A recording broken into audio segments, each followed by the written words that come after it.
प्यारे विद्यार्थियों, मैं विजयपाल सिंह राजकीय इंटर कॉलेज बदायूं से कक्षा 10 के सामाजिक विज्ञान विषय के अंतर्गत भूगोल विषय के साथ विद्यार्थियों, जैसे कि हम पिछली कक्षाओं में पढ़ रहे हैं, भूगोल का जो पाठ एक है संसाधन एवं विकास। इस पाठ को लगभग हम आज समापन की ओर हैं। पिछली कक्षा में हमने जो पढ़ा था वो था मृदा और मृदाओं के प्रकार।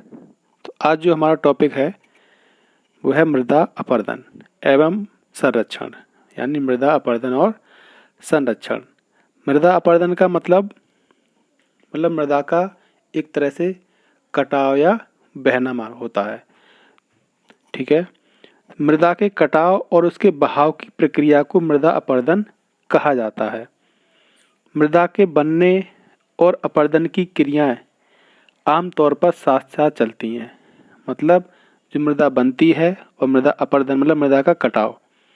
जैसे कि मान लीजिए बाढ़ आ जाए, अगर बाढ़ आएगी तो हम लोग पहले पीछे पढ़ चुके हैं कि नदियों के द्वारा ऊपर से कुछ निक्षेप वगैरह लाए जाते हैं बहा के, तो उनसे क्या होता है, मृदा बनती है। जो हमारी जलोढ़ मृदा थी वो एक इसी का उदाहरण था, है ना। तो मृदा बनना भी हुआ इसमें, और जो बाढ़ चल रही है या जो नदी बह रही है उसमें क्या हुआ, अपरदन भी हो रहा है साथ साथ। मतलब मृदा बन भी रही है और मृदा कट भी रही है।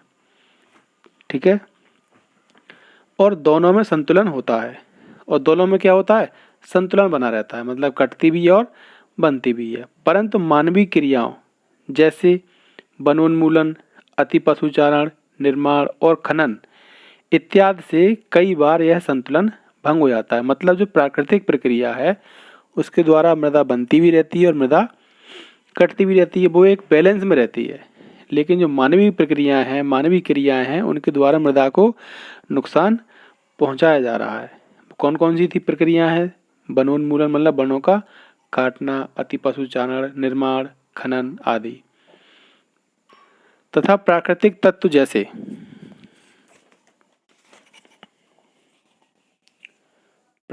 तत्व जैसे पवन, हिमनदी और जल मृदा अपरदन करते हैं। प्राकृतिक तत्व भी अपरदन करते हैं, जैसे पवन, बहुत तेज पवन, हिमनदी, जल मृदा अपरदन, है ना। ये सब क्या है, मृदा के अपरदन, मृदा को काटते हैं। बहता जल मृत्तिका युक्त मृदाओं को काटने हेतु तो गहरी वाहिकाएं बनाते हैं। बहता जल, जो देखा होगा कि जब बहुत तेज कटान सा होता है ना, तो वाहिका मतलब नाली टाइप सी, जिन्हें अवनलिकाएं कहते हैं, नालियां सी बनती हुई चली जाती हैं जब कटान सा होता है तब।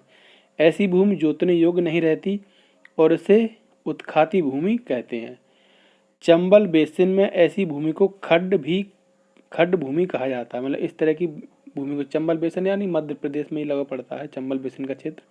तो वहाँ पर इस तरह की जो अपरदन होता है, इस तरह का कटाव होता है, तो उस भूमि को वहाँ पर खड्ड भूमि कहते हैं। कई बार जल विस्तृत क्षेत्र को ढके हुए ढाल के साथ नीचे की ओर बहता है।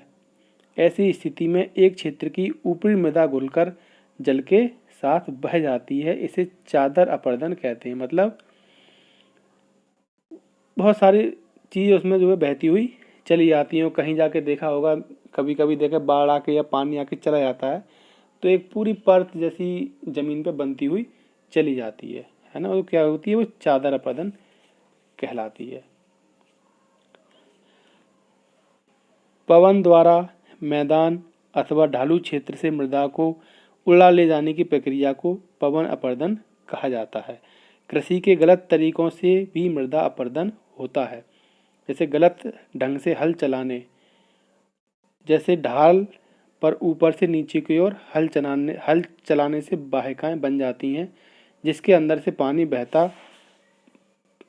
से बहता पानी आसानी से मृदा का कटाव करता है।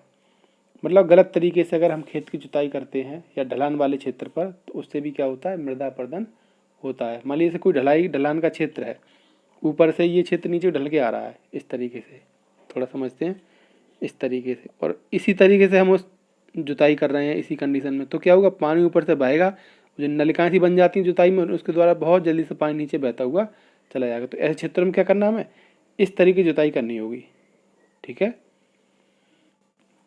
ढाल वाली भूमि पर समोच्च रेखाओं के समानांतर हल चलाने से ढाल के साथ जल बहाव की गति घटती है, इसे समोच्च जुताई कहा जाता है। मतलब इस प्रकार की जुताई को क्या कहेंगे, समोच्च जुताई कहा जाता है। ढाल वाली भूमि पर सोपान बनाए जा सकते हैं। सोपान मतलब सीढ़ियाँ टाइप सी, जैसे ढलान वाली भूमि है तो सीढ़ियाँ टाइप सी हम उसमें करके खेती को कर सकते हैं। सोपान कृषि अपरदन को नियंत्रित करती है। मतलब इस तरीके से अगर हम करेंगे, ये छोटे छोटे काम करेंगे तो हम अपरदन को, ये कटाव है पानी के द्वारा तो उसको हम क्या कर सकते हैं, रोक सकते हैं। पश्चिमी और मध्य हिमाचल में सोपान तथा सीढ़ीदार कृषि काफ़ी विकसित है। जहाँ जो पहाड़ी क्षेत्र हैं पश्चिमी और मध्य हिमाचल में, ज़्यादातर पहाड़ी क्षेत्रों पर क्या ऐसी ही खेती की जाती है, सीढ़ियों बना करके सीढ़ी टाइप से खेती की जाती है। बड़े खेतों को पट्टियों में बांटा जाता है। फसलों के बीच में घास की पट्टियाँ उगाई जाती हैं। जो बड़े बड़े खेत होते हैं उनको छोटी छोटी पट्टियों में बांट के की जाती है। मतलब सबसे मेन कारण होता है वहाँ उसका कि वहाँ के कटाव को रोकना, क्योंकि वो ढलानू क्षेत्र होता है और ऊपर से पानी को छोड़ दिया जाएगा तो सीधे ढलता हुआ और काटता हुआ चला जाएगा। मतलब उनका मुख्य जो मुद्दा होता है कि पानी को वहाँ पर रोका जाए। ठीक है। फसलों के बीच घास की पट्टियाँ उगाई जाती हैं। ये पवनों द्वारा जनित बल को कमजोर करती हैं। इस तरीके से पट्टी कृषि कहते हैं। इस तरीके को क्या कहते हैं, पट्टी कृषि। पेड़ों को कतारों में लगाकर रक्षक मेखला बनाकर भी पवनों की गति को कम करता है। मतलब पेड़ों के जो खेत हैं उनके क्या किनारे किनारे क्या पेड़ वगैरह लगा के इस चीज़ को हम रोक सकते हैं। रक्षक पेटियों का पश्चिम भारत के रेत के टीलों को स्थायी करने में महत्वपूर्ण योगदान रहा है। ठीक है। तो ये पाठ हमारा यहाँ पर आज समाप्त होता है। आप लोगों को समझ में आया होगा मुझे आशा है, और मैंने काफ़ी होमवर्क भी दिया था आप लोगों को करने के लिए, आप लोगों ने करा भी होगा। तो अब ये पाठ यहाँ पर समाप्त होता है, और इस पाठ के जो प्रश्न उत्तर हैं उसका एक पूरा PDF फाइल मैं इस वीडियो के साथ भेज रहा हूँ। तो आप लोगों को वो पूरे के पूरे प्रश्न उत्तर, उसमें लगभग 4 पेज हैं, वो सभी चारों पेज अपनी ही कॉपी पे लिखना है, उसको नोट करना है और उनको याद भी करना है। ठीक है। और कोई समस्या हो तो विषय शिक्षक से पूछ सकते हैं, मुझसे पूछ सकते हैं। और अगला जो वीडियो हमारा होगा, अगली जो क्लास होगी, उस क्लास में हम अर्थशास्त्र को पढ़ेंगे। उस क्लास में हम अर्थशास्त्र, उसको भेजने से पहले, उस वीडियो को पढ़ाने से पहले मैं उस पाठ की PDF भेजूँगा, तो आप लोग उसे पढ़ेंगे। ठीक है। फिर अगला जो हमारा क्लास होगी वो अर्थशास्त्र की होगी। अर्थशास्त्र में हम पहला पाठ पढ़ेंगे। ठीक है। धन्यवाद।